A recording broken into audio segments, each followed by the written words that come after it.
We now turn our attention to one of the most successful and lauded stories of the post-World War II era in the United States, John Updike's A&P, which, like James Joyce's Araby, which, by the way, is also a central place of commerce, that's in the title, and a place that brings change for a young man, and like so many masterfully told stories, is an initiation story. It's no secret why initiation stories grab and command and hold our interest and attention, especially when they're so artfully rendered as this story is. They speak to us on a deep level of the journey we all take that is recognizable as a universal life odyssey, from what the great British poet William Blake wrote about in his Songs of Innocence and Songs of Experience. The recognition, or the epiphany, tied to maturation.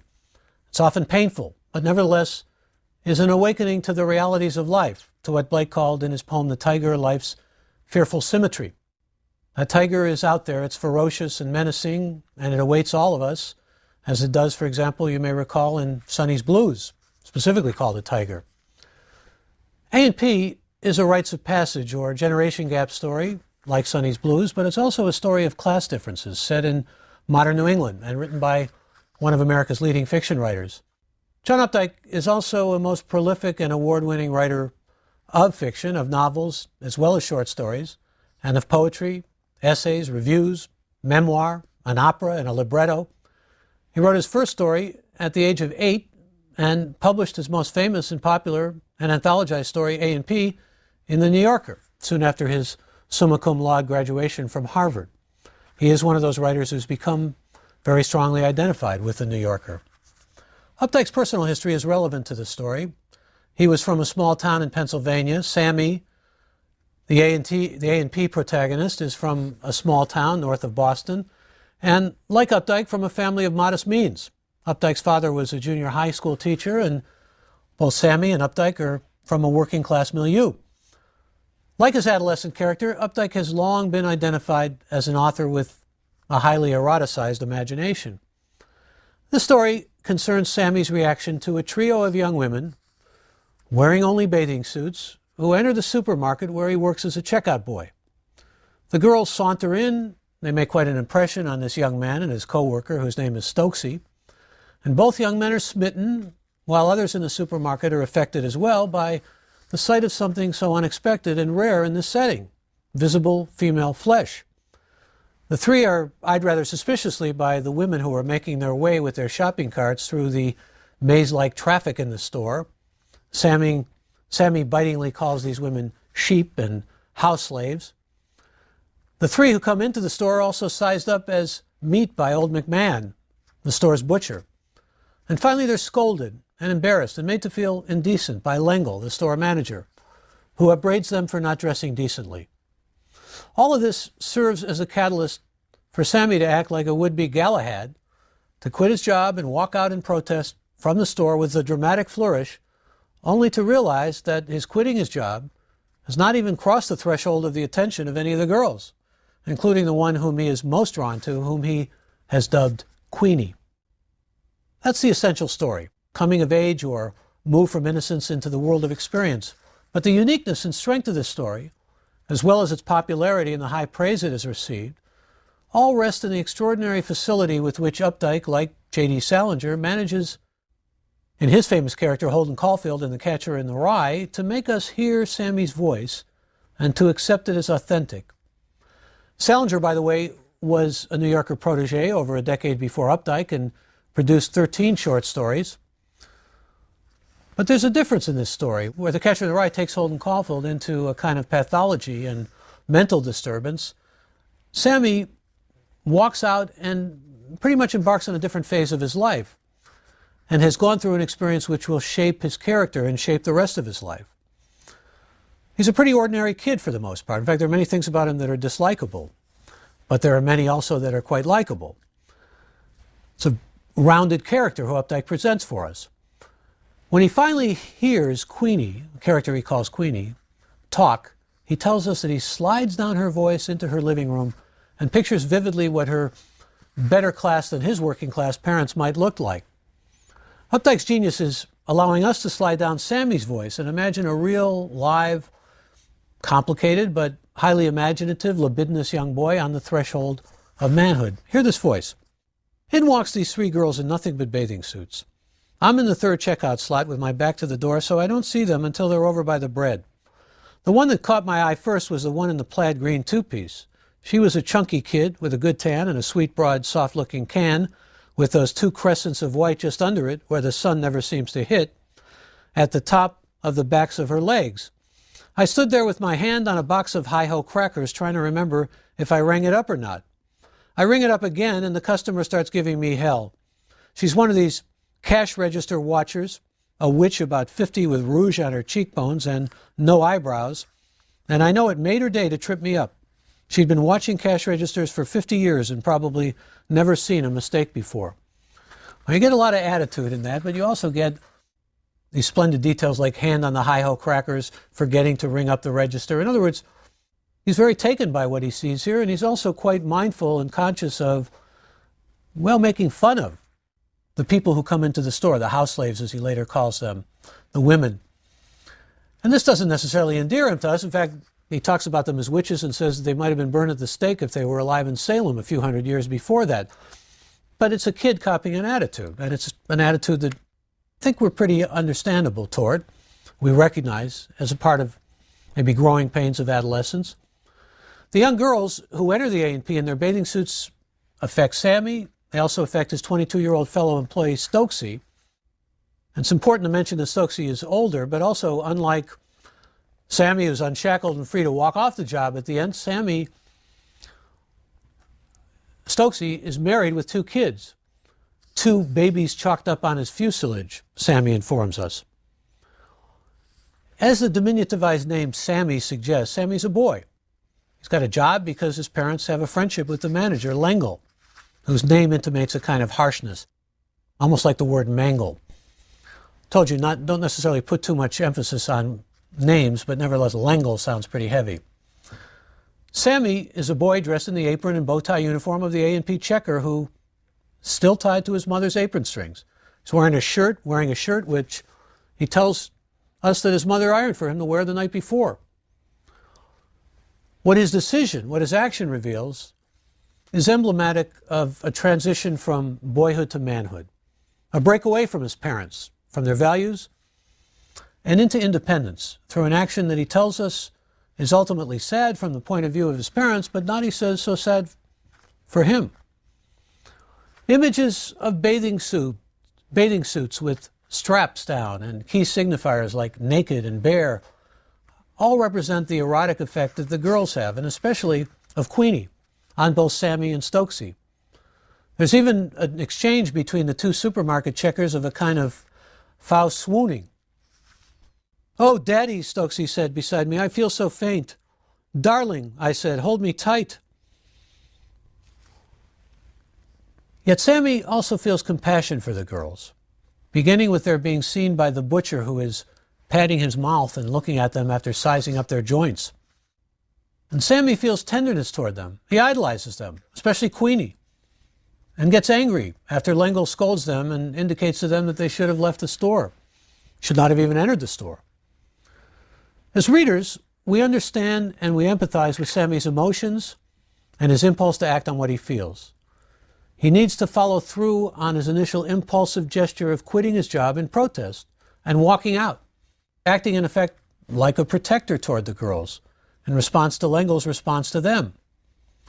Lengel is a flat character, but he's clearly a moral policeman. He's the superego, or the social impulse to repress. Sammy is acting not only in protest, but in rebellion against Lengel and all that Lengel represents. Sammy describes him as a dreary Sunday school teacher. But his rebellion is also against the repression of eroticism. His act of quitting and walking out is on behalf of, well, a more liberated sexuality. There are strong mythic resonances of Sammy as a would-be knight in this modern supermarket, defending the virtue of a young woman or young women and preserving their honor by way of sacrifice, his job, of Sammy wanting to act heroically. But he's also acting in opposition to the conformity represented by these sheep-like customers, as he sees them, who go from being sheep-like to being, when they witness Sammy's would-be heroic quitting, like sacred pigs in a chute, like scared pigs in a chute. These are the people, Sammy tells us, who haven't seen the ocean in 20 years. Sammy is idealistic, if not foolish, perhaps even puerile in his gesture. But we side with him. We admire him. We do so largely, I believe, out of his belief in a principle and his notion that it is, and what a youthful word to use, fatal not to follow through with a gesture once you begin it. He's cynical in how he views L'Engle and the supermarket customers, even bringing up, as I said, the Salem witch trials to describe one of the women customers, interrogating the women shoppers and their varicose veins. He's sexist in his view of the girls, comparing their minds to, quote, a little buzz like a bee in a jar, end of quote, and asking if girls even have minds. By today's standards, none of these attitudes of Sammy's are politically correct. In fact, they're downright misogynistic. But Sammy, nonetheless, is likable. He's boyish. He's genuine and imaginative. And his voice captures us as he establishes nicknames for the three girls, who he refers to ultimately as my girls, as if he has a kind of possession over them, as if he wants to claim them. And as he describes how the shelves are set up, cat and dog food, breakfast cereal, macaroni, rice, raisins, seasoning, spreads, spaghetti, soft drinks, crackers, and cookies aisle. That's all one aisle. It's a sign, really, of Updike's virtuosity that he can take us in this hyphenated cereal sense. And I don't mean the cereal that's on the aisle that you eat. I mean cereal from one cataloging item to the next, to give us, from a boy's point of view, what that shelf actually looks like. He's been down it many times. He's probably given advice about where it is. He's a checkout kid in a supermarket. So that's how he sees it, just all running together like a run-on sentence. Or here's Sammy describing how the cash register sounds, endearing himself to us, really. He says, I punched the no sale tab and the machine whirs peep pull and the drawer splats out. This is a kid, checkout boy after all, who is kind of playing games with how the cash register sounds, listening to it, incorporating the sound in an imaginative way, because to some extent it's a pretty boring job and he has to do those kinds of things to keep his mind active. Or Sammy using the imagery an imaginative boy would use and describing Queenie's chest as being, quote, like a dented sheet of metal tilted in the sun. Or helping us to understand how, from his point of view, the whole supermarket's like a pinball machine, which is probably how a boy might view a supermarket. So we like Sammy. We like him for his imaginativeness, despite or maybe in spite of his callowness. And though the misogyny sometimes presents difficulties, particularly for those of us in our enlightened era, nevertheless, he's a boy, and he's a boy of a particular time and place. Let's look at that place. Let's look at the setting and the era and the class differences, which all play integral parts in this story.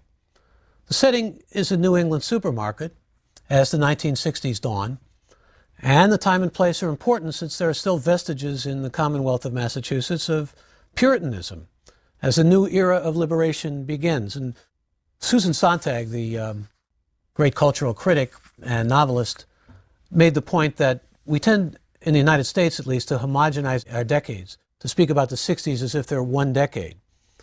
I'm a product of the 60s, that sort of thing, when indeed there was a great deal of heterogeneity, different people from different classes, and she felt it was a mistake to try to make the decade sound monolithic. But the 60s did represent a great deal in the way of liberation, or at least the flight toward self-definition and liberating the self. And remember that this supermarket is 5 miles from the beach and north of Boston, setting up a kind of dichotomy for us of place. Supermarkets are modern places, and this one has an automatic door in it. They're also identifiable with freedom. We see that in Allen Ginsberg's famous 1955 poem, A Supermarket in California, in which Allen Ginsberg is at a supermarket, and lo and behold, who's there with him? Walt Whitman, the poet. But A&P was at one time the largest grocery chain in the United States, really in the world, with a dominant position as a chain in the U.S. market, and a new business model for supermarkets. Was Updike making fun of the whole A&P phenomenon? Well, it certainly was an easy and behemoth target. But the class divide that I alluded to is reflected in Sammy's imagining what Queenie's family looks like from the fancy herring that she buys for them. This is what she takes off the shelf to buy. Contrast in class is to his own working class, family, and it's dramatic. And the gap in class, the chasm between the classes, between Sammy and the Queen, affects Sammy's decision. He's a working class kid reaching toward what he sees as the humiliating treatment of a girl he views as a queen, and not just a queen bee. And in his mind, he's reaching toward making a stand, taking a position. The young girl in her pink bathing suit is not only an object of his lust, she's regal and worthy of veneration and self-sacrifice. I'll go back to the first part of the story again, where we get a sense of his response to Queenie. And he says, she had on a kind of dirty pink, beige maybe, I don't know, bathing suit with a little nubble all over it. And what got me, the straps were down. They were off her shoulders, looped loose around the cool tops of her arms. You wouldn't have known there could have been anything whiter than those shoulders. With the straps pulled off, there was nothing between the top of the suit and the top of her head except just her. This clean, bare plane of the top of her chest down from the shoulder bones. And there's that simile again, like a dented sheet of metal tilted in the light. I mean, it was more than pretty. Well, what we have here is an existential story about a boy who's turned on and who displays a kind of manly sense of courage in a fluorescent lighted electric eye supermarket. Existentialism can be seen in terms of choice. I talked about it in previous lectures with respect to rising secularism, with a sense of isolation, the necessity for a sense of solitary existence, but also goes back in curious ways to link us to Calvinism, because that was a philosophy based on the concept of essence preceding existence, with the theological belief in predestination that we spoke of when we talked about Hawthorne's Young Goodman Brown, while existentialism is just the reverse. It's a philosophy going back to Nietzsche and Kierkegaard, more religious part of it, or Martin Buber, and extending through the works of writers like Sartre and Camus, that posits existence as preceding essence. We are, in other words, the choices we make. And Sammy realizes that he'll feel this particular choice for a lifetime. But the necessity of defining self rests upon the choices we make, the assertion of our will, the ability to carry through an action to completion, and not to act in what Jean Paul Sartre called bad faith. Not to act, in other words, out of concern for the opinion of others, or for institutions, or for parents, or other higher authorities that try to define us instead of our defining ourselves. So we have a story of nonconformity, of self-definition, of existential definition, in the midst of people who Sammy, in his hyperbole and his cutting remarks, tells us would still be checking their shopping lists even if dynamite were set off. It's also a story of identity, one of the more contemporary themes of short fiction. Not only a boy moving into the hard world on his own and away from his parents, but also of identifying, curiously enough, with his grandmother and her generation, with the use of her fiddle-dee-doo phrase. He says, well, fiddle-dee-doo, I thought of my grandmother's phrase, when L'Engle was talking to him about the seriousness and the weight of what he had done. There's even an ironic reference in the story to the future of 1990. The story was published in 1961, when, from Sammy's point of view, the Russians might be taking over, and Stokesy managing the Alexander Petrushky Tea Company, versus the present, in which Sammy is free to make a complete gesture of freedom as he hits that no-sell cash register key and quits and turns in his apron. The specter, by the way, of the Russians taking over brings us back to the fact that this is a story set in America at the time of the Cold War. Updike saw America as a country where existential freedom and heroism were still possible, and where ordinary Americans could act in extraordinary ways. You might read a story like this and think, oh, this is another story by a kind of left-leaning author about the 60s and the need for liberation and all of that. Well, it is that in a sense, but Updike tended to be a lot more politically conservative than many of the other writers that we've met or that we'll meet. And what I think needs to be understood here is the sense that Updike had a kind of very human conflict within his own heart against itself.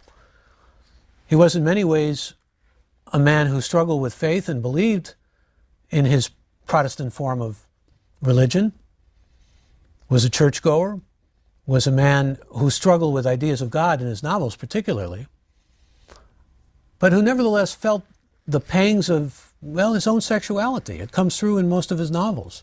A sense of wanting to liberate his sexuality, which is right at the heart of his story. And that kind of conflict that we see early on in this story, early on as far as Updike is concerned, is really central to what makes a lot of his work as compelling as it is. That is, the desire to conform, to hold a job, to please one's parents, to please one's elders, to please the church, and the need somehow to strike out on one's own, to head toward the territory, as Huck Finn put it at the end of Huckleberry Finn. Which, by the way, brings us to another element of this story which makes it quite unique. And that is, we're seeing a kind of Bildungsroman in miniature. The Bildungsroman was indeed a form of the novel, associated with the novel, of initiation, but beyond that, a kind of growth, even spiritual growth. Wilhelm Meister was one of the first Bildungsromans, but Huckleberry Finn is a Bildungsroman. It's an episodic story of an adventure along the Mississippi River. Huckleberry Finn thinks it's the wrong thing, of course, to help Jim, Nigger Jim as he's called in the text, to escape from slavery, that God will punish him, that he's going against his moral scruples. But at the same time, he feels that it's the right thing to do. Jim is his friend, and he wants to help Jim find freedom. Hemingway once said, in a rather gross generalization, but one which nevertheless is often repeated, that all American literature goes back to the Mississippi River, to that raft, to the vernacular that Twain gave us. And in 1954, before Updike's A&P, a novel was published that was said to be the greatest Bildungsroman since Huckleberry Finn, at least for American literature. It was The Adventures of Augie March by Saul Bellow, which also had this very distinct and unique voice. Here is Updike taking really the form of a Bildungsroman and compressing it into a single story, into a story which is not as long as many of the stories that we've read and discussed. And the world that Updike paints for us in A&P is one of adolescent sexuality and popular culture. Talk about this popular culture in a moment, because it's right there in the supermarket with things like the Hi-Ho crackers. But the adolescent sexuality also takes us to the recognition of what Wordsworth said, child is father to the man. This child, this boy that is represented in the story, will become a man who will be divided in many ways, like Updike's male characters or adult characters. In other words, we're seeing in a nascent way, embryonic way, a way that will be developed later on, but it's there in the story, and it's both implicit and explicit in the story, is that sense of the moral divide. What am I to do in terms of what I desire, what I think is a higher or more noble calling, acting on behalf of women like a knight and all that, as opposed to what is the right thing to do? What is the socially sanctioned thing to do? What is maybe perhaps even the religious or moral thing to do?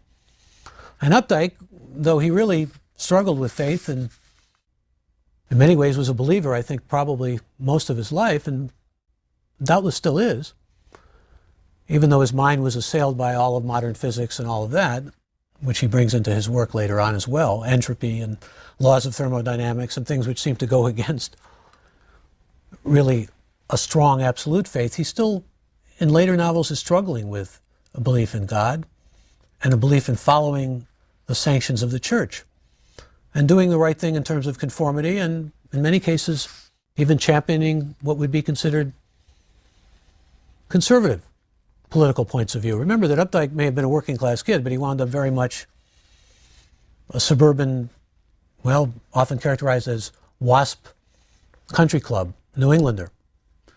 I mentioned the Hi-Ho crackers, though. Notice that in this story, Updike is able to weave in a lot of popular culture.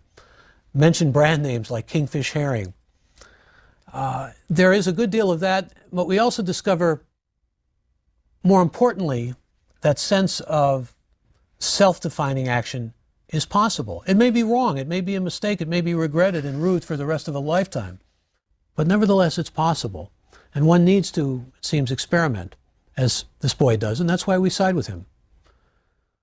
Updike was able to bring this in in the sense of what had normally been kaleidoscopically represented in the novel in a much more compressed way in the story. And I want to take us to actually the conclusion of the story, where we see what the action really means, and we get a kind of climactic feeling as a result of this final action. I look around for my girls, but they're gone, of course. There wasn't anybody but some young married screaming with their children about some candy they didn't get by the door of a powder blue Falcon station wagon. Looking back in the big windows over the bags of peat moss and aluminum lawn furniture stacked on the pavement, I could see Lengel in my place in the slot checking the sheep through. His face was dark gray and his back stiff, as if he'd just had an injection of iron.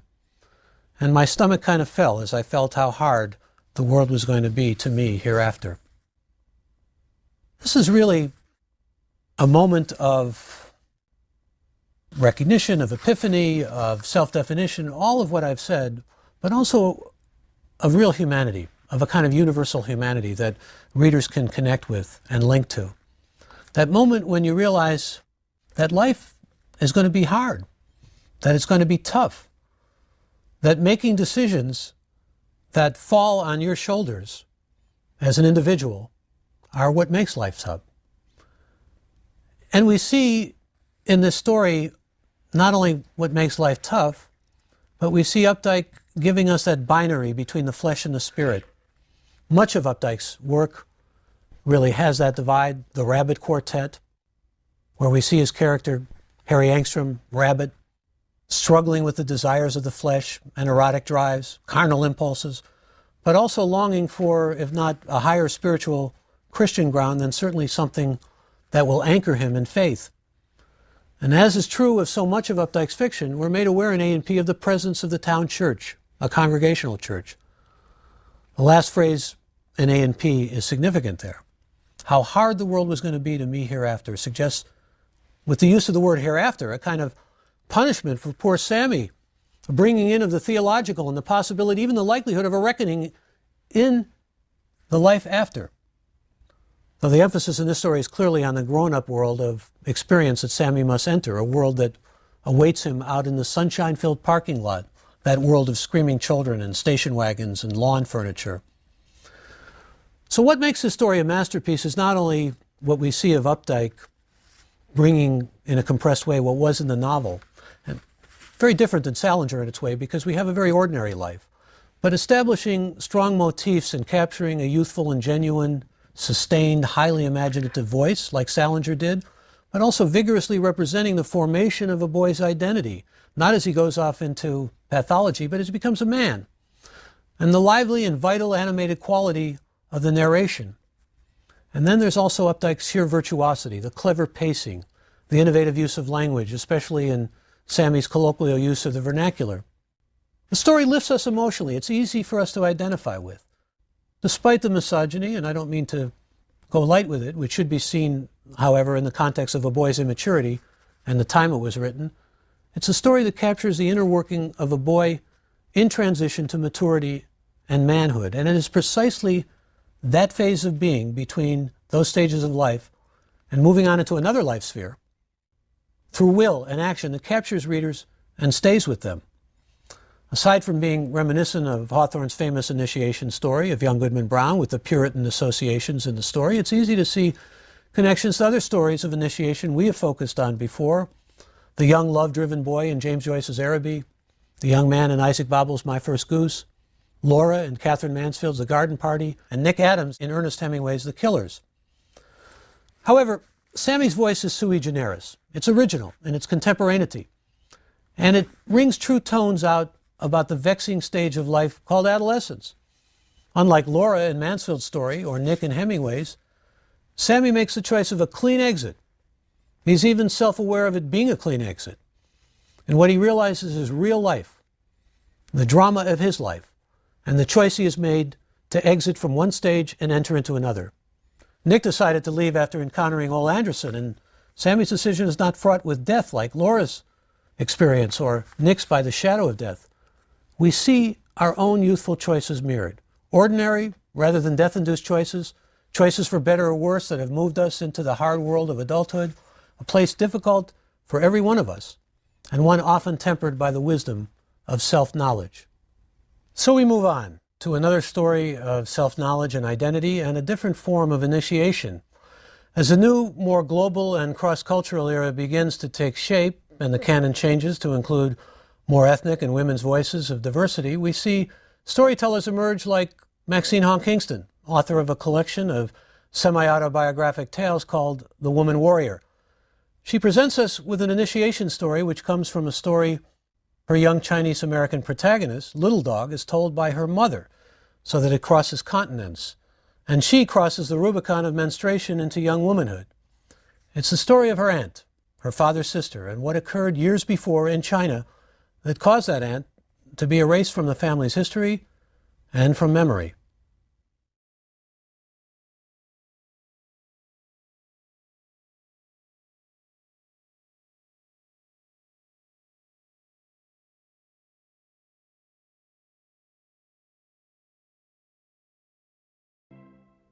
Maxine Hong Kingston's No Name Woman is a global story spanning continents in its setting, and it's a story of initiation and identity. Like Updike's A&P, it's a story to grow on. In fact, that's a phrase that Kingston uses in the story, one that widens for its protagonist and, for us, a greater understanding of the world of moral complexities and paradox. Just as Sammy takes on a knight in shining armor myth, Kingston's Little Dog, as she is called, takes on the myth of Fa Mulan and shapes it into her own personal myth, an odyssey that begins with the stand-alone opening story, No Name Woman. This story is part of a collection called The Woman Warrior. There are 5 selections, and they cohere like a novel, but are autobiographical, as well as fictional, and based in the Chinese myth of the woman warrior, Fa Mulan. This represents more, that is, the collection of the kind of interlocking connectedness we find in short fiction that we spoke of before in conjunction with James Joyce's Dubliners or Isaac Babel's Red Cavalry, Ernest Hemingway's In Our Time. But Kingston weaves in autobiography as well as the Chinese myth, which she extends into her own personal sense of myth, which stirred some controversy. There was a Chinese-American short story writer and playwright by the name of Frank Chin who excoriated her for reshaping the Fa Mulan story to her own design and purposes. This myth, the Fa Mulan myth, goes back to ancient China from the 5th or the 6th century ballad of a woman warrior. There are a number of versions of the story, but Kingston changes it to suit her own personal and mythic odyssey as she blends her own first-person story with that of the woman warrior. And she creates this from legend as well as from feminist ideology. And there's even some Buddhism and other philosophy melded in. The legend, or the story, is essentially that of a young woman who fought for her people after spending years in the mountains with a wise old couple, and depending on the version, fought in place of her father or her brother and for the emperor. Though in Kingston's version, she fights against the emperor. The time with the old couple that she spends is a time of training in the martial arts, magic and enchantment, and also a good deal of suffering, but the attainment ultimately of higher levels of enlightenment. Disney made an animated feature based on the Fa Mulan story in 1998, and movies like Crouching Tiger and Hidden Dragon reflect some of its fantastical elements, an Ang Lee film. In one often remarked upon episode reminiscent of a story about the Buddha, the time that the young girl is spending with this couple, there is a rabbit that sacrifices itself by throwing itself into the fire. She's hungry and the rabbit can be eaten by her, but she doesn't want to eat the rabbit. Then the rabbit offers itself by throwing itself in the fire for her to eat so that this famished woman warrior can eat. The training of the woman warrior for Kingston is rooted in learning the art of war and building character, but it's also linked to an anti-patriarchal view and a rejection of the notion of women as objects to be enslaved. Ancient China, and really up to modern China, had not only a very patriarchal society, but a society that was, well, male chauvinistic, wanted sons. I mean, a lot of this goes back to agriculture and to wanting sons to carry the work that was necessary for farming. But this was a culture that vested an immense amount of importance in the line or lineage that was carried on by boys. And girls were often regarded as really not very important compared to having sons. Daughters were not, that is, given the kind of importance that sons were. Quite the contrary. In fact, in many instances, as Kingston reveals in her work, girls were simply regarded as objects, to have their feet bound, to be in some cases almost sold like slaves, and indeed like slaves. Kingston would go on to write books that she believes were all part of one work, including a book called The Fifth Book of Peace.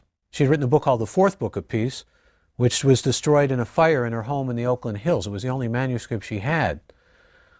She tries to eventually lay out a vision for attaining peace rather than the war that's central to the woman warrior, and moves toward that with other novels that she wrote as well.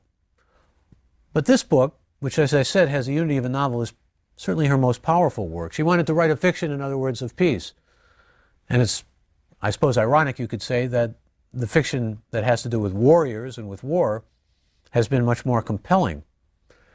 The story No Name Woman is an extraordinarily compelling story. It's a prelude to this burgeoning sense of identity in the main character, who's known as Little Dog.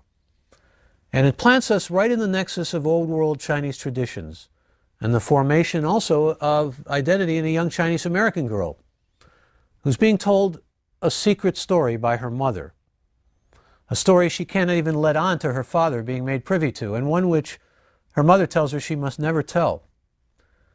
It's essentially the story of her aunt in China who was effaced from memory, and as the title suggests, who has no name, who, for all practical purposes, when she died, didn't exist any longer within family memory. The story is told to the girl by her mother as a warning. It's called a talk story, part of Chinese tradition and oral tradition. And it's of the girl's aunt becoming pregnant in China while her husband, like many of the husbands in the family's village, was away from the village working in Gold Mountain, which was the name the Chinese gave to America, a place where they felt, well, like many refugees, the streets were paved with gold, or they could find gold. The villagers responded to the aunt's adultery by ransacking her family's home, killing their livestock, destroying their crops, and the aunt winds up giving birth in a pigsty and ultimately killing herself and the child by jumping in a well. This essential tragic story, of which I've given you the outline of, is told by the mother, but the daughter's voice is what gives us the story and her reaction to the story. She has her mother telling the story, but it's her imagining what actually were the reasons behind her aunt's transgressive behavior, and her mother explaining things that she didn't know about and imagining what might have happened as well. So it's as if the two of them come together in creating the story and to try to create a history out of fiction and out of their imaginations that bears some semblance of the truth, which to some extent reflects what the fictional creating process really is all about. The narrator tries to imagine what kind of man might have been responsible for the pregnancy and how also it relates to her, the story of her aunt, and to her identity. She imagines a number of men. She even imagines a man involved in the raid on the village, or a man leading the raid on the village, or a man forcing the aunt, or the aunt possibly being willing to go along with adultery, although it seemed to her, understanding her own culture at that time, that this was very unlikely. But all of this makes up the core of the tale. A tale that's told by the mother, Brave Orchid is what she's called, based on Kingston's own mother, who was a midwife in Canton before emigrating to the U.S. and settling with her husband in Stockton, California, where, in a story that unfortunately is not all that uncommon for immigrants, the husband, the brother of the no-name aunt in the story, had to leave his former station in life as a scholar and poet and become the operator of a laundry. This story to grow up on is a cautionary tale. It's similar in its mother-to-daughter narrative bond and its didactic purpose of keeping a young woman from premarital sex to a famous short fiction piece called Girl, written by Jamaica Kincaid, a West Indian fiction writer, which was published in 1978. And what's important to note here is that these ethnic writers, these women writers, are taking what was a long tradition of what were called wisdom tales, tales where fathers gave wisdom to sons or imparted some sense of what was necessary to know about life to their sons, through often a soliloquy or a monologue. But now you have mothers doing the same thing with daughters. The talk story of the mother in No Name Woman has, in addition to rich imagery, Chinese rhythm and cadences that one can hear in the mother's speech. I remember looking at your aunt one day when she and I were dressing. I had not noticed before that she had such a protruding melon of a stomach, but I did not think she's pregnant until she began to look like other pregnant women, her shirt pulling and the white tops of her black pants showing. She could not have been pregnant, you see, because her husband had been gone for years. No one said anything. We did not discuss it. In early summer, she was ready to have the child long after the time when it could have been possible. Now, the mother's voice is dominant here. She's the one who's telling the story. But we know that Little Dog, the daughter, is absorbing this story. And we know that the story is being told to her out of a sense of necessity on the mother's part, because she wants to communicate to her daughter what happened to the aunt, and what happened to the aunt should not happen to her. Little Dog must find her own voice. Her mother is certainly a model, but one of the central themes in The Woman Warrior, along with Little Dog's quest for discovering her cultural identity, is discovering who she is, the nature of her voice, her identity. This is an important contemporary theme in short fiction, and kind of tracing it all along, talking about how important it is. And now we're right smack into it in The Woman Warrior. And the girl begins this story not only to tell, the mother begins the story not only to tell a story that she has said has never been told before, but the girl absorbs the story and tells it to us. She breaks the family code of silence and develops her own version of talk story to recast family, Chinese history, and combining with her mixed identity as a Chinese American. In addition to the mix of memoir, fiction, autobiography, and history, No Name Woman, like the rest of The Woman Warrior, is expository and combines both implicit and explicit politicizing. Like Grace Paley, Kingston was a peace activist. She protested the war in Vietnam and was arrested for her protest actions against the war in Iraq. It's mysterious in many ways as to why so many gifted writers tended to take positions that would normally be identified as being on the left. There are a few exceptions. Updike was somewhat conservative politically. Mark Halperin, who was a speechwriter, presidential speechwriter for Reagan and Bush. But for the most part, many of the writers who attain this kind of stature in short fiction, many of them were activists, and certainly many of them were on the left. No Name Woman has much connection to the rising level of feminist consciousness. It's another thing, perhaps, that Frank Chin found not necessarily all that tenable about The Woman Warrior, was the feminist consciousness in it. Little Dog makes the reader acutely aware of sexual politics and the gender inequities and misogynies and favoritism toward sons over daughters that existed in China. And here's No Name Woman, this first story, that provides so dramatic a view of what happens to a woman who's viewed as being morally transgressive. One could hardly call No Name Woman a feminist tract, though the rest of the work has strong feminist ideology in it. But it has strong elements of feminist didacticism coming from the voice of the daughter, Little Dog, and it clearly stirs up a kind of polemic against the oppressiveness of Chinese patriarchy. No Name Woman serves really as a dramatization of the inability, much of it linked to superstition, of Chinese villagers, like those in the story, to accept the transgressive act of this particular woman. Their wreaking punishment on the entire family is, from the standpoint of Brave Orchid's narrative, a collective act.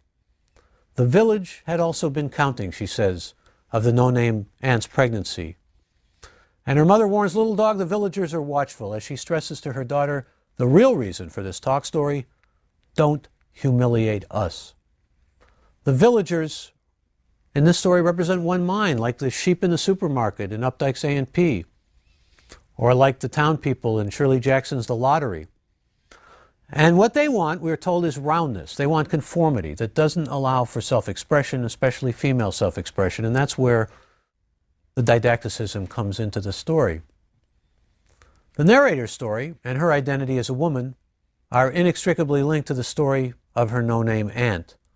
The woman warrior is essentially all about a search for identity, and this opening story serves as a stage setting for the whole collection. The mother has to imagine, through talk story, recreating her sister-in-law's pregnancy and death, giving us a kind of detailed account to her daughter. And her daughter, Little Dog, in turn, must use her own imagination to recreate the story of the aunt whom she calls her forerunner.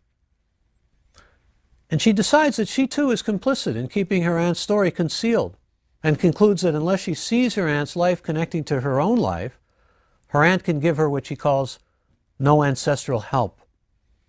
Thus her aunt becomes a haunting ghost, and the task of Little Dog is, in the words of the British psychoanalyst Winnicott, to make ghosts into ancestors.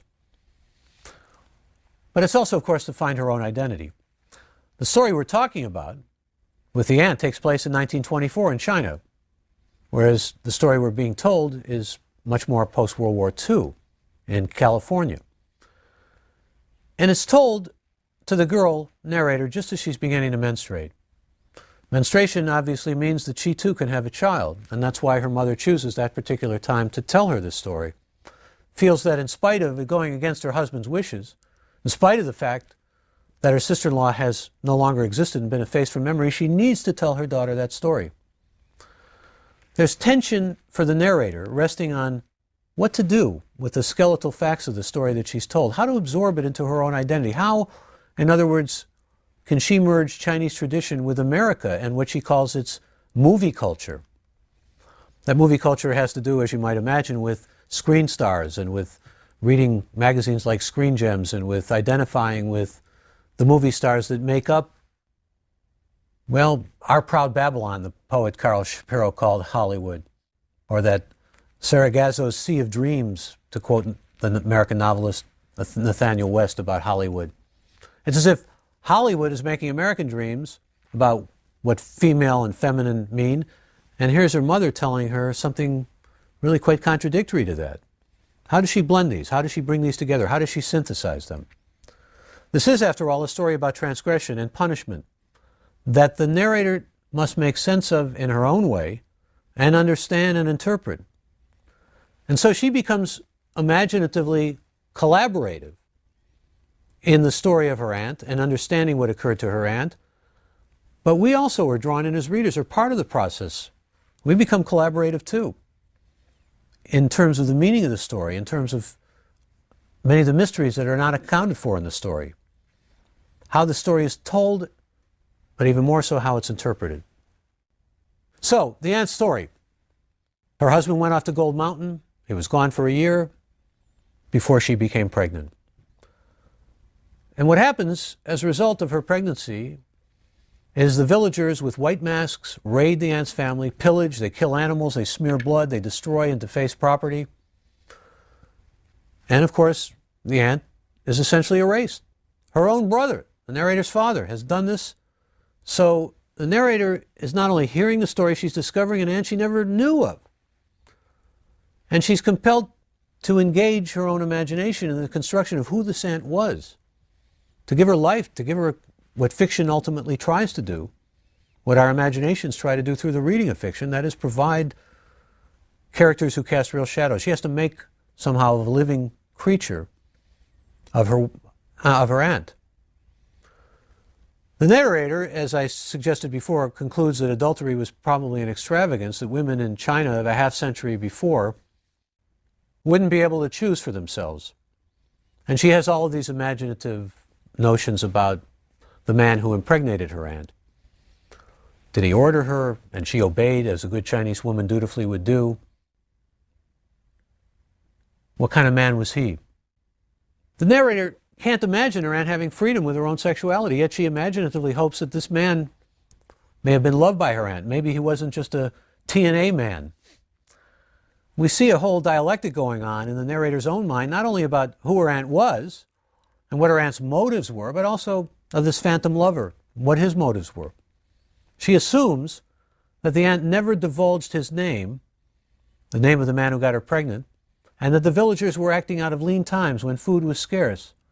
Perhaps, we're told, if there had been less scarcity, the punishment would not have been so severe. And this brings us right back to the lottery and the idea that, not so much imagined like Shirley Jackson's story, although the narrator is imagining what must have taken place. Nevertheless, it was true that in lean times, there was much more of a willingness to scapegoat, to find someone who was going to be a victim of scapegoating or who would be punished, to release from the whole village what would have been called in Hamlet the hidden imposthume, what made something rotten in Denmark. There was the idea, in other words, that her fertility, not coming from her husband, somehow was interfering with the fertility of growing crops, and therefore something had to be done to avenge or to appease the forces that made the crops grow. The girl also surmises that the child born to her aunt was probably a girl. We don't know that, but she imagines that. And she imagines her aunt's pain when she throws herself into the well and the stars in the firmament, and why her aunt originally went to the pigsty.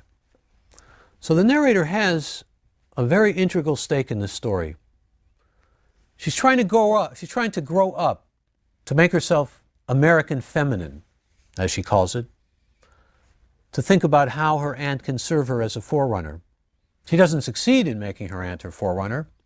And as I said, she ultimately even feels complicit. But this is all giving us the outlines and the shape of an identity, and of coming to grips with an identity that would eventually merge itself with the legend and the myth of Fa Mulan.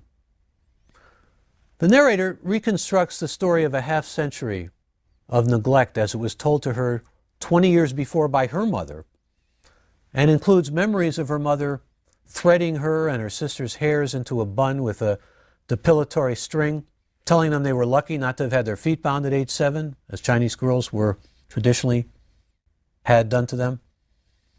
Yet she imagines her no-name aunt combing individuality into the bun of her hair. And it's combing that individuality, or having a sense of her own individuality, that she's really striving for. And a lot of that has to do with language. Little Dog is trying to understand her own history and her own identity through the aunt.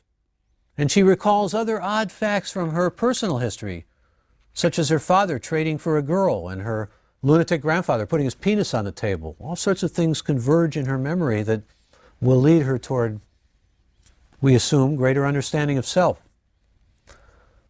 The story also represents the kinship that the village has in opposition to transgression and the consequences of, quote, the breaking of roundness, end quote, that become a lifetime lesson, still integral to the narrator's consciousness as a woman and her increased awareness of her own personal, sexual, and ethnic identities. The narrator admits to her own participation in the aunt's punishment of rendering her to forgetfulness and oblivion. Yet paradoxically, she creates the story which gives her aunt life, a form of existence. The aunt and her child have, however, become ghosts, and superstition and tradition have continued to keep them ghosts. And in fact, when you read through The Woman Warrior, you begin to see how ghosts haunt the whole landscape of America, how people themselves become ghosts, living people, that is. This is a story that powerfully melds fiction and autobiography and reveals that indistinct and often indistinguishable territory that separates the two. But it also melds memory and imagination in ways that really reveal for us the consanguinity, that is, the closeness in blood of the two. I mean, in some respects, what we have in No Name Woman is a story that represents the fictional process. Not only the process of the formation of identity, but how fiction comes from material that's close at hand, autobiographical material, from memory, but has to be really based in the imagination, how the two have to fuse. That's what talk stories were, out of the ancient tradition in Chinese culture. And that's really what's taking place in this young girl. She's growing up, she's entering a different phase, she's just menstruated, but she's also moving into a different state of consciousness and a different awareness about how memories have to serve even when the memories have been effaced and no longer exist or aren't supposed to exist. She brings them back into existence because her mother introduces them. But she needs her imagination, and that becomes really the story.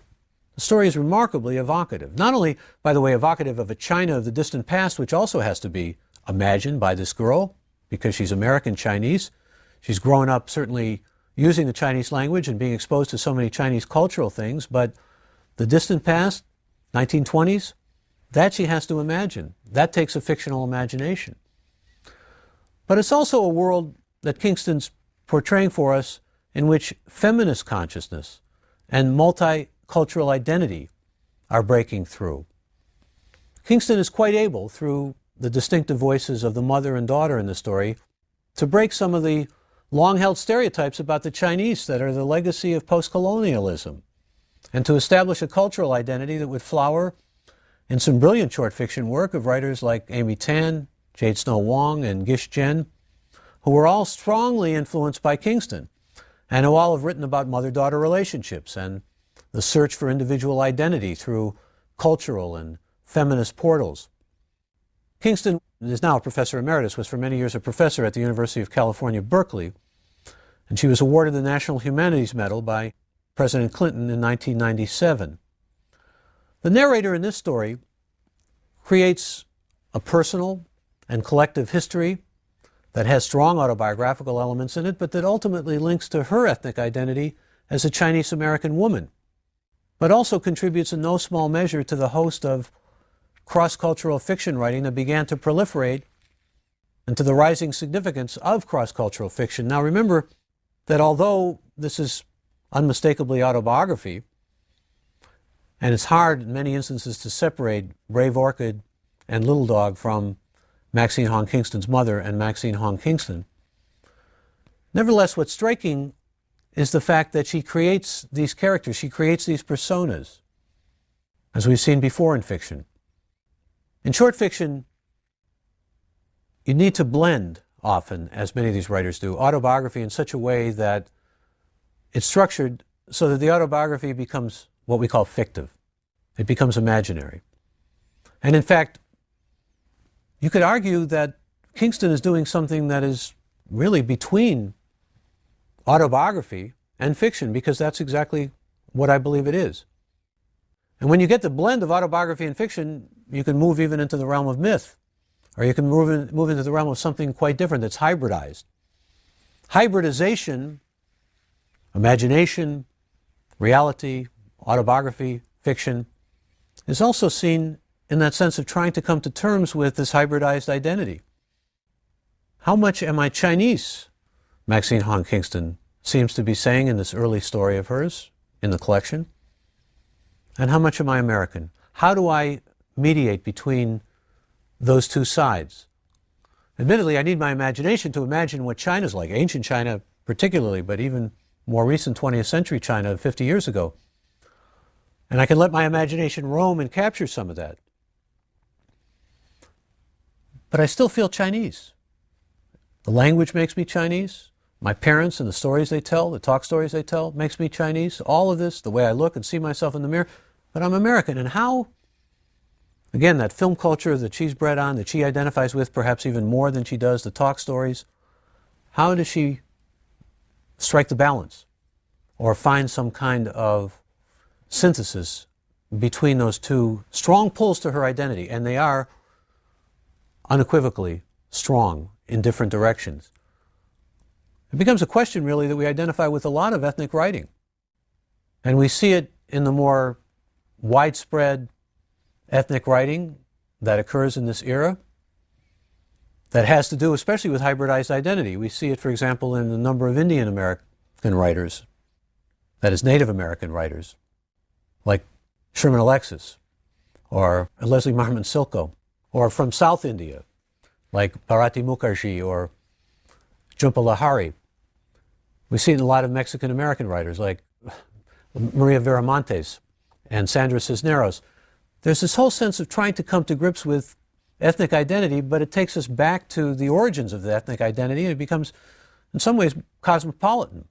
That is, takes us back to the country of origin, as well as its culture. And this, combined with the kind of feminist consciousness that we see in a story like Maxine Hong Kingston's No Name Woman, moves us to a lot more contemporary fiction and a lot more contemporary fiction concerned with identity, whether it's hybridized ethnic identity or whether it's the identity of simply being a woman. This is where we move in the contemporary vein. And where we move next, as far as this course of ours and the lectures, is to a writer who's called a metafiction writer.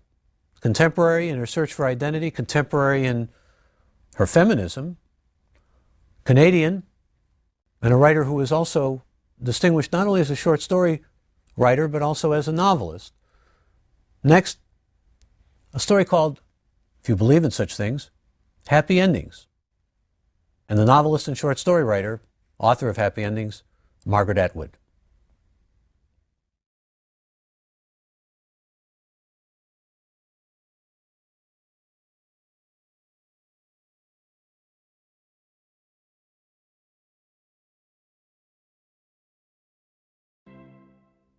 Margaret Atwood described her story Happy Endings as a mutation that gave her furtive glee, and she compared it to scribbling anonymously on a wall with no one looking, like you would be surreptitiously doing graffiti.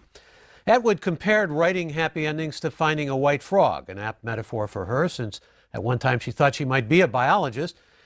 In this story, she thought she was being experimental and innovative, only to discover that the form of what she was creating had already been named metafiction. Atwood didn't have a name for this postmodern phenomenon, but it amounts to a form of fiction that comments on the art of fiction, or the telling of stories, and it's anchored in self-reflexivity, and in fact, one of the hallmarks of postmodernism. The work is designed around the notion that a reader, whose role is highly collaborative, knows what is expected and what is supposed to come, but doesn't.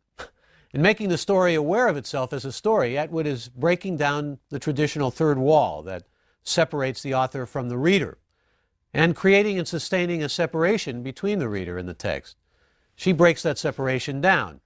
One of her professors at the University of Toronto was Northrop Frye, the author of Anatomy of Criticism, who wrote originally and at length about literary conventions, one of which is the convention early in the novel of the author inserting himself or herself directly into the narrative, as in the "and now gentle reader" type of convention that we associate with a writer like Henry Fielding, the author of Tom Jones, and many other 18th century novelists during the rise of the genre.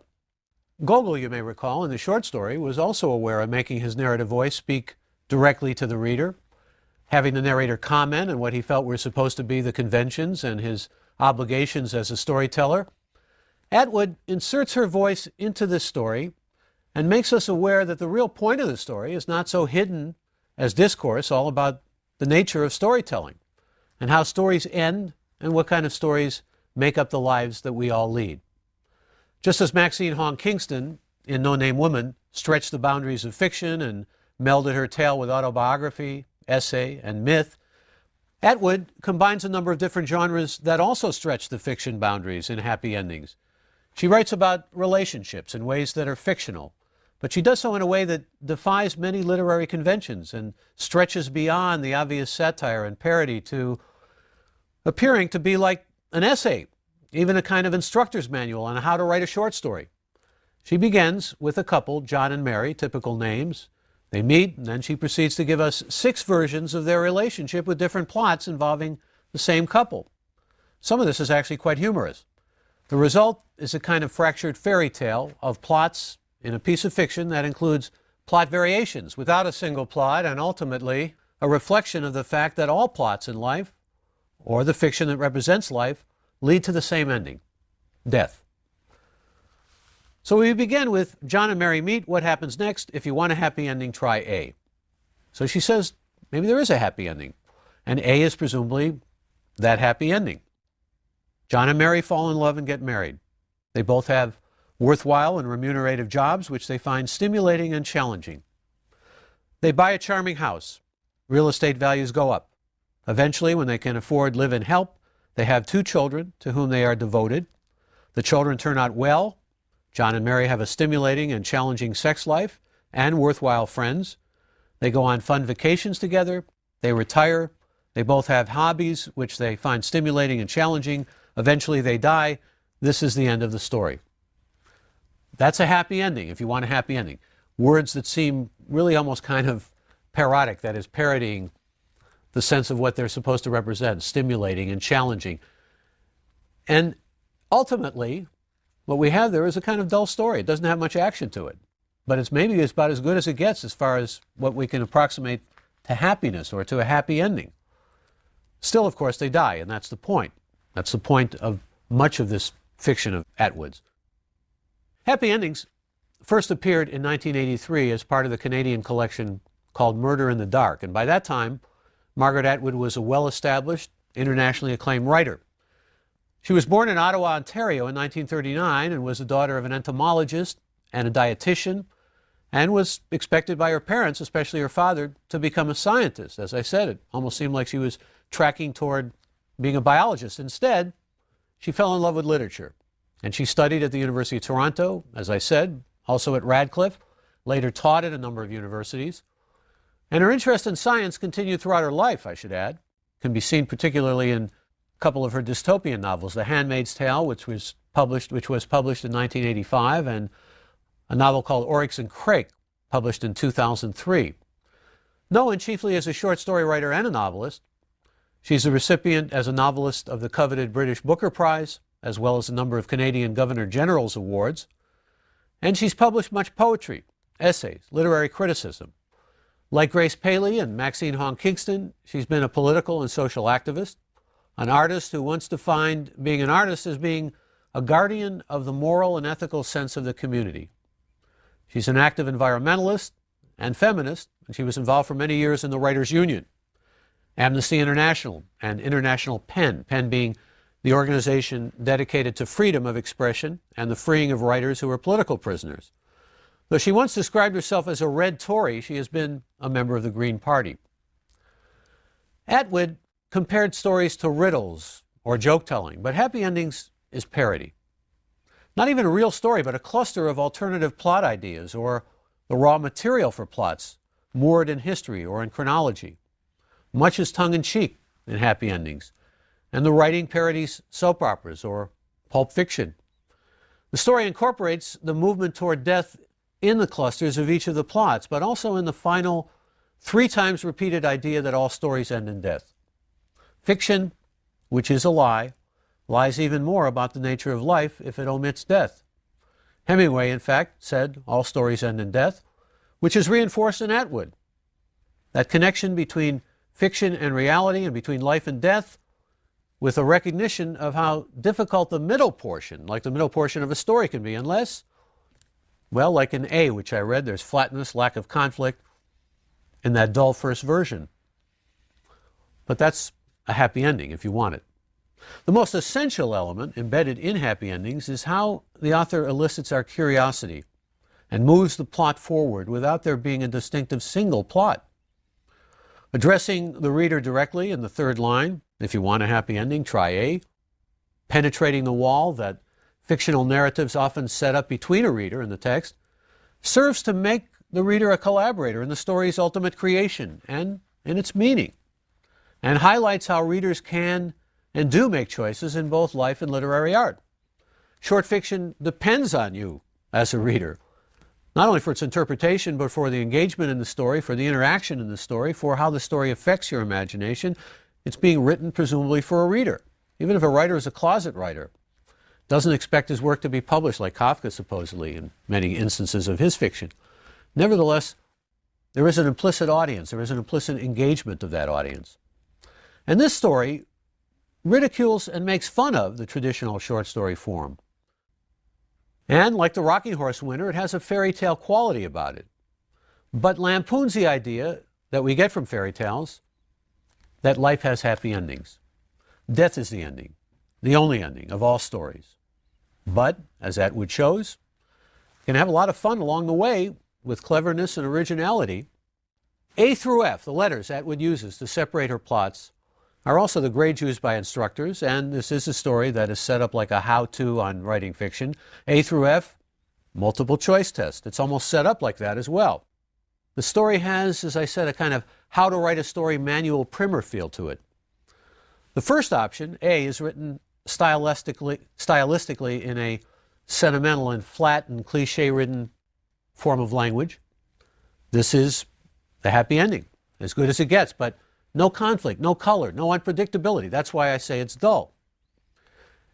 If you want a real story, that is, you want a masterpiece type story, you have to have conflict. And we get that in B. Remember that there are options going A through F. B. Mary falls in love with John, but John doesn't fall in love with Mary. He merely uses her body for selfish pleasure and ego gratification of a tepid kind. Even that language is somewhat parodying. He comes to her apartment twice a week and she cooks him dinner. You'll notice that he doesn't even consider her worth the price of a dinner out. And after he's eaten the dinner, he blanks her, the F word. And after that, he falls asleep while she does the dishes so he won't think she's untidy, having all those dirty dishes lying around, and puts on fresh lipstick so she'll look good when he wakes up. But when he wakes up, he doesn't even notice. He puts on his socks and his shorts and his pants and his shirt and his tie and his shoes, the reverse order from the one in which he took them off. He doesn't take off Mary's clothes. She takes them off herself. She acts as if she's dying for it every time, not because she likes sex exactly, she doesn't, but she wants John to think she does, because if they do it often enough, surely he'll get used to her, he'll come to depend on her, and they will get married. But John goes out the door with hardly so much as good night, and 3 days later, he turns up at 6 o'clock, and they do the whole thing over again. Now, there's more conflict in this, but you get the idea here. It's quite different from that dull-sounding A, and it brings us into a kind of feminist consciousness as well, man being, well, objectifying toward a woman, using her sexually. Nevertheless, Atwood is having fun as well, you can tell. And the elements in this move us to conflict, with Mary being self-deluded, because she hopes that John will love her, marry her. And then we get into a triangle. We get into a triangle because John is involved with somebody named Madge, and Mary winds up committing suicide. This is parody. This is tragic, I suppose you could say, but it's funny because we can see how that furtive kind of writing that Atwood alluded to is being done by her. And it also keys in on an open sexuality and a kind of feminist sensibility, but essentially it's quite a variation from A. By the time we get to, well, B, we have John turning into a cad who cheats on Mary. And then in this May-December romance, John is the cuckold and Mary cheats on him with James. That's C. Here too, there's parody. All about the younger woman wanting a younger man who has a motorcycle and a fabulous record collection. And here again, Atwood brings in open sexuality and her feminist sensibility, as well as humor, with a reference to an older man keeping it up longer to make for a fairly good time for Mary. The story, I need to add, as a cultural footnote, was written before Viagra. But here we also become aware of the story being aware of itself. Atwood talks about, at this point, the thin part of the plot. But then she ends with a rather violent shooting. And we then link Madge to Fred and hasten to the D section. The D section features a natural disaster. It's a tidal wave. And the sense of the story that isn't told is about what caused the tidal wave and how Fred and Madge escaped from it. It begins to sound like a soap opera. Well, it is like a soap opera. That's the whole point of the parody. Nature, by the way, in the form of a tidal wave, can always unexpectedly become part of a plot. That's what Atwood is showing us, and as the old saw would have it, there may be only so many plots. Then we move to the E section, which also continues this open-ended plot, and the option for the storyteller or the reader to fill in the details. In fact, our imaginations are engaged and tickled and brought into being to a greater extent by where she takes us in the variations of the different plots. All of the options that make up happy endings and offer the reader these kind of choices and bring the reader in terms of the reader's imagination are reflected in the options that appear in the end of this section. The end of this section, Atwood writes, if you like, it can be Madge, Cancer, Guilty and Confused, and Birdwatching. It's reader's choice. And the segments follow each other, much like the game so many of us played as children, where someone would start a story and then go to the next person who would continue inventing the plot, and then the next one, and so on and so on. The last section goes off initially into the ironic posing of a dene of political intrigue with a revolutionary and a counter-espionage agent. We get into kind of a thriller here to some extent, a political thriller, if you will. And again, it shows the kind of cleverness and humor that Atwood has at her disposal and brings into the story. At this point, she says, "If you think this is all too bourgeois, make John a revolutionary and marry a counter-espionage agent and see how far that gets you. Remember, this is Canada." That's poking fun at supposedly the dullness that is often associated with Canadians, joking about that stereotype, reminding readers that this is Canada. And then she goes on to say, "You'll still end up with A, though in between you may get a lustful, brawling saga of passionate involvement, a chronicle of our times, sort of." You can see, again, the kind of ridicule and fun that she's having about popular culture, about soap operas, about the kind of swashbuckling movies, also about the idea of Marxism, that literature has to, well, condemn the bourgeoisie or be class divided in terms of its class-mindedness and show those class divisions. And in fact, in F, she kind of goes on to say, well, let's face it, there are no happy endings. You may be optimistic, you may have sentimentality about endings, but the fact is there really are no happy endings. Why? Because the only authentic ending is the one provided here. Now, this is the author coming in, inserting herself once again and saying, not necessarily, you're going to imagine the way things are, you're going to be involved in this, but I'm telling you the way things are. In fact, she repeats herself 3 times and says, John and Mary die, John and Mary die, John and Mary die. Emphatic to the core of how all endings in life really take place. And fiction may be an ending that occurs, let's say, in a climactic way that doesn't involve death. In many stories, of course, that's what happens. Young Goodman Brown walks out of the forest and the rest of his life is gloom. Or Catherine Mansfield's Laura Sheridan has faced death and suddenly feels almost beatified or elevated by it at the same time that she realizes its sadness and its finality.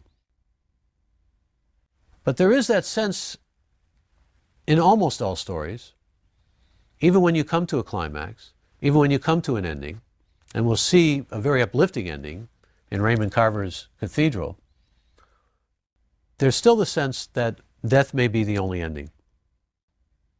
So much for endings, she says. Beginnings are always more fun. True connoisseurs, however, are known to favor the stretch in between, since it's the hardest to do anything with. That's about all that can be said for plots, which anyway are just one thing after another, a what and a what and a what. Now, try how and why. Well, the how and the why really in many ways summarize what we have in the short story. And this little piece of metafiction, this little gem that Atwood gives us, is reflective of the whole nature of the creation of the short story. As I said, there are perhaps so many ways you can cast a plot. And old cliche is there are only 12 plots or something along those lines. And she's showing us that if you start with a couple of characters, you can go into variations, you can have triangles, you can have death, you can have love, you can have all of the things that make up life. And you certainly have to have conflict if you're writing stories, and you have to have things happen to these characters. You have to have things even like natural disasters happen to them. But nevertheless, she's impressing upon us the fact that fiction is a lie, and particularly it's a lie if it avoids the reality of life, and fiction, of course, reflects life. It is a reflection of life, but nevertheless, if it avoids that reality and creates some kind of a happy ending. What she's saying implicitly is, number one, there are no happy endings, but she's also saying this is the way stories are built. They're built with conflict. And she's having a good deal of fun showing us, well, things like this F of anti-bourgeois setup, with her stepping in and breaking these conventions and saying, well, if you want to do this and get political, fine. And by the way, I've been talking about Atwood as a feminist, and she is. You could call her a card-carrying feminist, but she's also wont to sometimes make fun of women. In B, for example, the woman is very foolish in that she lets this man use her the way he does, and Atwood even created female villains and felt that there was no necessity to, well, to break the stereotypes that sometimes feminists feel they have to break. She even wrote a piece called Let Us Now Praise Stupid Women, where she talks about airheads and bubbleheads and so forth. So the idea of sisterhood doesn't extend to a free pass where she's concerned for women who are just stupid or make mistakes or are perhaps even evil, like in a couple of her novels. But she's willing in this story to go, well, the extra length to show us that you can break conventions, that fiction doesn't have to follow a certain linear plot line, that fiction can be self-reflexive, and to also give her belief about happy endings. They don't exist. The only authentic ending, we're talking about life now, is death. That sounds gloomy because, well, mortality and maybe the morbid message that sometimes goes with it can sound gloomy, and there's a didactic intent on Atwood's part that's implicit. But she's also saying that by telling this tale and taking us along the way, it can be interesting in between. It can be fun. It can be amusing. It can bring all kinds of actions, many having to do with pop culture type of plotting, or plotting according to, as we saw in F, maybe what a Marxist would prefer, or plotting that's been influenced by the filmic culture. All of these kinds of things can be brought into plots. Plots, she says, are easy. It's the how and it's the why of storytelling that really raise the most profound and the most challenging questions. And after this whole disputation on endings, another break follows, as we saw, and we're back to that sense of beginnings, always being more fun, as well as the stretch of what is in between. And again, a kind of slight meditation on the nature of plots. The last sentence is nothing short of a challenge, as well as a call to action. It's what makes storytelling anything but easy. There is kind of argument in this, not only about how to tell a story, as I said, a kind of manual on how to tell a story, but also a reflection on the difficulty of telling a story.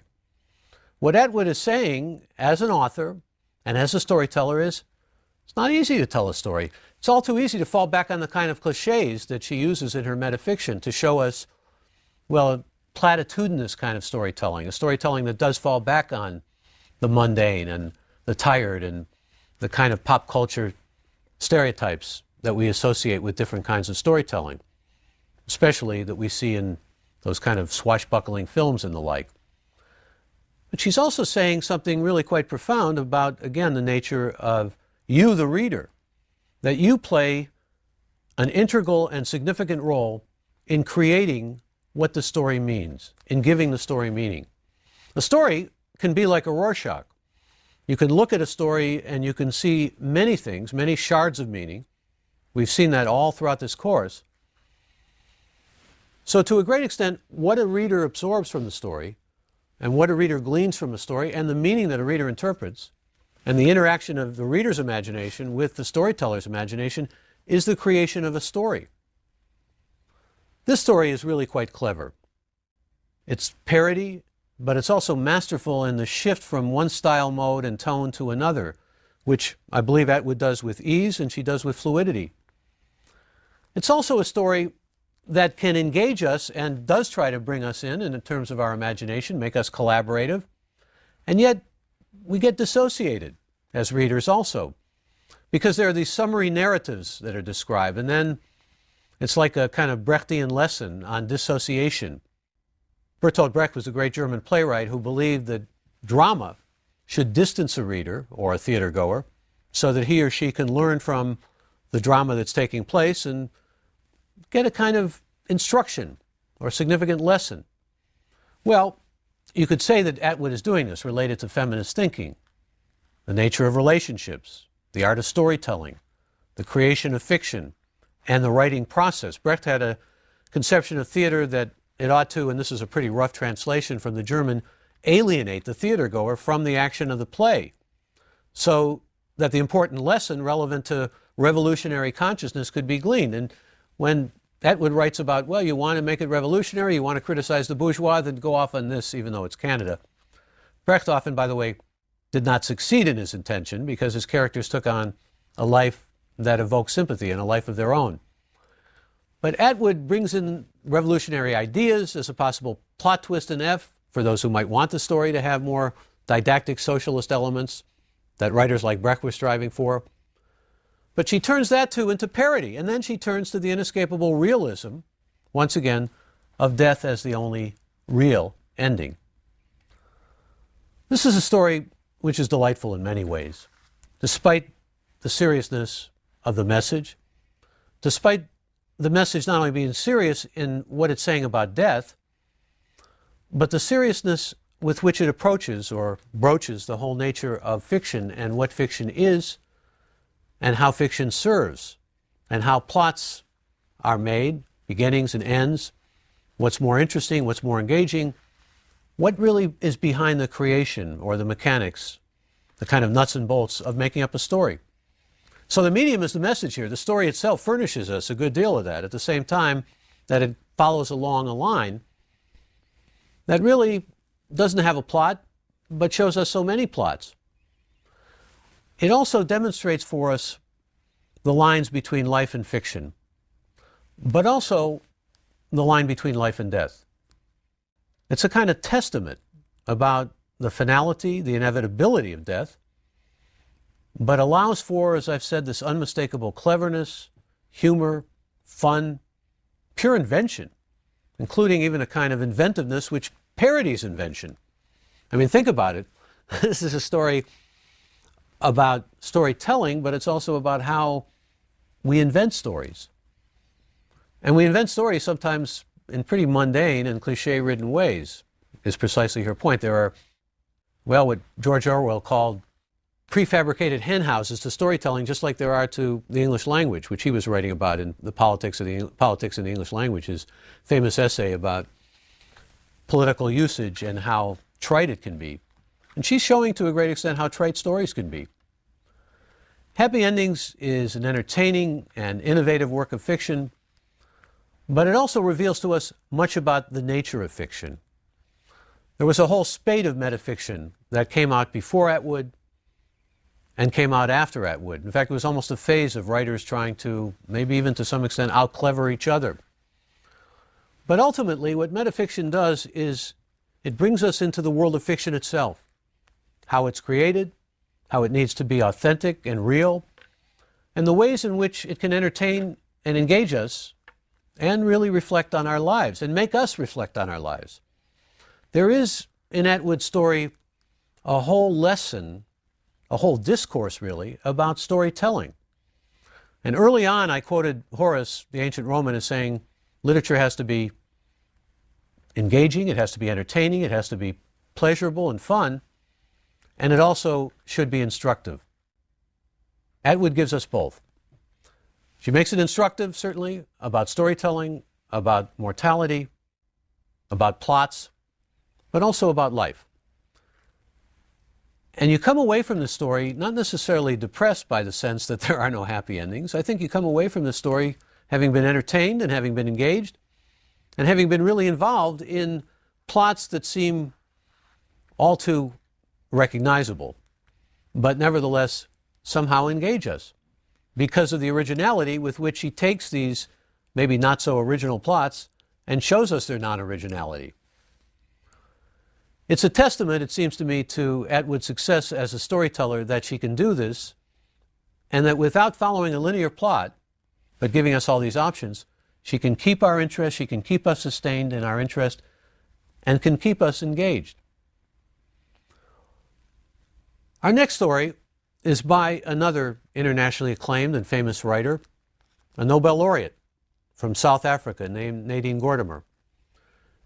She, like Atwood, was always a political activist, mostly against apartheid. And apartheid, once again, is the radical separatist system that for many years reigned in South Africa and was institutionalized there in her homeland. It's a very different kind of story than the metafiction we were introduced to in Margaret Atwood's Happy Endings, but it's a powerful story, a shocking story about apartheid, and a story that has a shocking ending. Certainly not a happy ending, but an ending that shows a different kind of ending, because it takes us to a moment before death took place. Stories end in death. This one does as well, but it takes us ultimately to the moment before death. And in fact, the story is titled "The Moment Before the Gun Went Off."